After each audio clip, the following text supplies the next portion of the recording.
আবারও ৩ দিনের hit alert জারি করেছে আবহাওয়া অফিস। এপ্রিল মাস জুড়েই থাকবে তীব্র তাপদাহ, যা উঠতে পারে ৪৩ ডিগ্রি পর্যন্ত। বিশেষজ্ঞরা বলছেন, রাজধানীতে সবুজ আর জলাশয়ের পরিমাণ না বাড়ালে স্বস্তি ফিরবে না। হাবিব রহমানের প্রতিবেদন।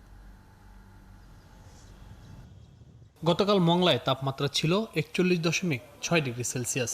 সূর্যের এমন প্রখরতা থাকবে আরও কয়েকদিন। বাতাসের জলীয় বাষ্প কম থাকায় দেশের আকাশে মেঘের আনাগোনা নেই।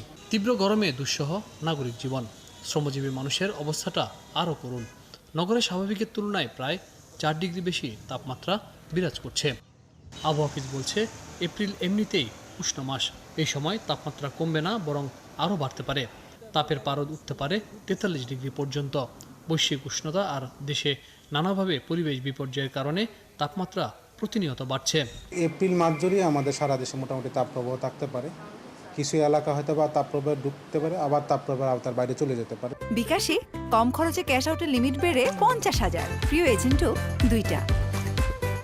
যদি আমাদের তাপমাত্রা কমে আসে, এদিক সেদিক হতে পারে, প্লাস মাইনাস, তেমন একটা পরিবর্তন হওয়ার সম্ভাবনা নেই। তা আমাদের তাপপ্রবাহ যেটা চলছে ৪৩-এর কাছাকাছি তাপমাত্রা চলে আসতে পারে, বিশেষ করে রংপুর কিংবা রাজশাহী কিংবা আমাদের খুলনা ডিভিশনের দিকে।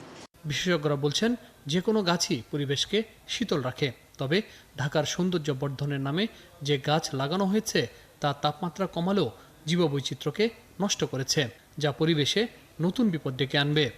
বিদেশি ৮ থেকে ১০টা স্পিসিসের সংখ্যা দিয়ে মোটামুটি ভরা, যেটা আদৌ আমাদের শহর ফ্রেন্ডলি না, দেশ ফ্রেন্ডলি না।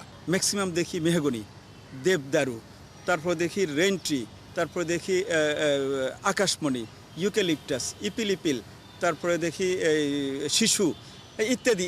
এগুলোর সংখ্যা সবচেয়ে বেশি। দেশি প্রজাতি ২-১টা থাকলেও সেটা রেয়ার। রাজধানীতে বিদেশি ৮ থেকে ১০ প্রজাতির গাছের হারই প্রায় ৯০%, আর সবুজের পরিমাণটা মাত্র ৮ থেকে ১০%, যা অন্তত ২৫% হলে তীব্র এই তাপদাহের সময় কিছুটা স্বস্তি মিলত। হাবিব রহমান, ৭১, ঢাকা।